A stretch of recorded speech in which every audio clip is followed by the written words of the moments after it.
გამარჯობათ, მე ვარ დათო. დღეს მე აღიხსნით თუ როგორ უნდა გადმოვწეროთ ორ თამაშები წერტილი G-დან.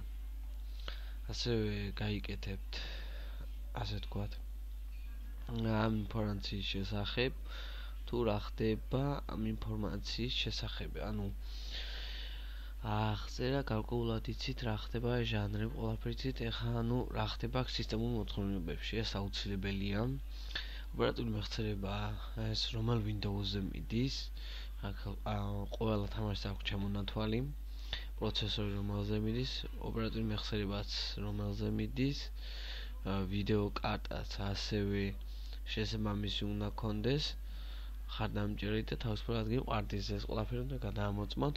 ზოგიერთ არ აქვს ასეთი ბოლომდე აღწერა, ზოგიერთები როდებენ თამაშებს, ეზარებათ მითითება თუ სისტემური მოთხოვნილობების ნებისმიერ თამაშს ვაწერს სრულად, როგორც დაინახეთ. შემდეგ გაგვიხსნის ასეთ ეს არის თამაში თუ რა ხდება, მე მაგალითად დავიღეთ თამაში და თქვენი სასურველი თამაში აირჩევთ. ვაჭერთ ამას, იგივე იქნება სხვა თამაშზეც. შემდეგ მოგხსოვს კოდს, შევიყვანთ კოდს. კოდის შემდეგ აქ უკვე გიხატავს გამოტვირთვას. ეს არის ჩხუბილად გამოტვირთვა და შეგვიძლია დამაჯგავი პროგრამით გამოტვირთოთ. მე ეს გამონაწერი მაქვს უკვე ეს ორბიტ დამაჯგავებელი, მაგრამ თქვენს გიჩვენებთ ახლა. ესე იგი შევდივართ Google-ში. წერთ orbit downloader. გამოშვებას არ აქვს მნიშვნელობა, აქ გამოგვიგდებს შემდეგ მოგვიგდებს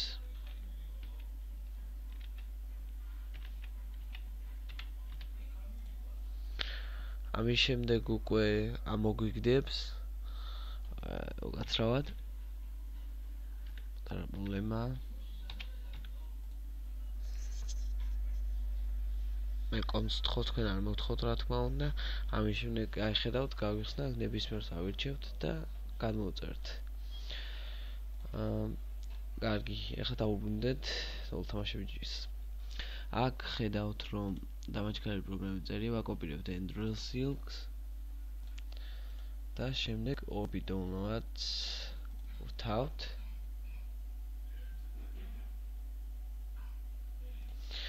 უკვე ძველ გამოაწერს შლით links, ვაგდებთ ახალს და download-ს ვაწვევით და იწერს.